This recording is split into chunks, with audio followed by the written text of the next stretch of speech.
খুব দ্রুত গেছেন, দ্রুত ভাই, লেট করেন না, চলে আসেন।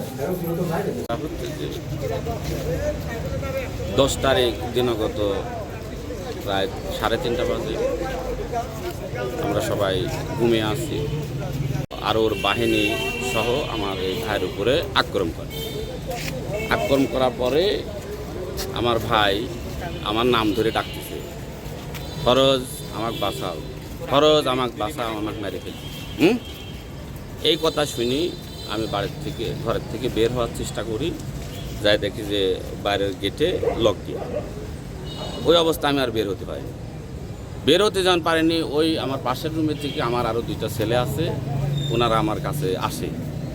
যেই 3 বাবুতে এক জায়গায় হয়, ওরা ধুম করে কি গুলি করে, গুলি অথবা আমার টিনের বেড়ার পর কোপ টোপ মারে।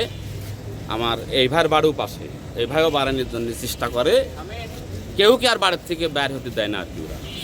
তারপরে ভাই বাঁচার জন্যে ঘরের থেকে বের হয়েছে, আমার বাড়ি ঢুকতে চাইছে, ভাইয়ের বাড়ি ঢুকতে চাইছে, ওনারা ঢুকতে না দেওয়ার পরে বাইরে ওনার দল বল, ওর ভাই চাচা নিম্নে 50 থেকে 60 জন মানুষ ওনাকে গুলি করি, হাতুড় দিয়ে, জিআই পাইপ দিয়ে এভাবে ওনাকে আঘাত করার পরে ফেলাই থুয়ে চলে যায়।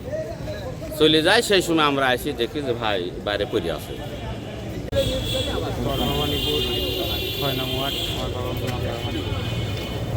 আমি সুষ্ঠু একটা হত্যার বিচার চাই, মানে হত্যাও রাতের বেলা মানে মানুষকে কামড়ায় না, বা এই এমনভাবে মানুষ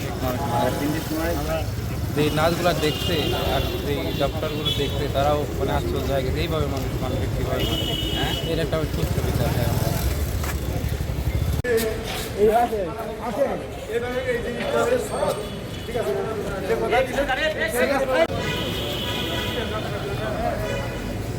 10 তারিখে 10/5/2026 তারিখে অত্র থানাধীন চর ভবানীপুর এলাকায় একটা মারামারির ঘটনা ঘটে আধিপত্য বিস্তারকে কেন্দ্র করে।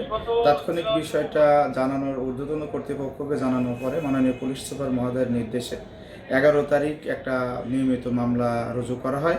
সেখানে 20 জন আসামি করে বাদে একটা মামলা দায়ের করে। আমরা এই 15 জন আসামিকে আপনার বিজ্ঞ আদালতে হাজির হয়ে জামিন গ্রহণ করে একজনকে অ্যারেস্ট করে আমরা বিজ্ঞ আদালতে প্রেরণ করি। সে বর্তমানে জেলখানায় আছে, আর বাকি 4 জন আসামি পলাতক আছে। আমরা এই উক্ত বিষয়ে আমরা ব্যাপক তৎপরতা শুরু করছি। বর্তমান উক্ত এলাকায় পুলিশ মোতায়েন করা আছে এবং এলাকার পরিস্থিতি বর্তমান শান্ত আছে। আমরা অদ্য 26 তারিখে আপনার ওই মোলাম পারামানিক তিনি মৃত্যুবরণ করে। এ বিষয়ে পরবর্তী আইনগত ব্যবস্থা আমরা গ্রহণ করতেছি।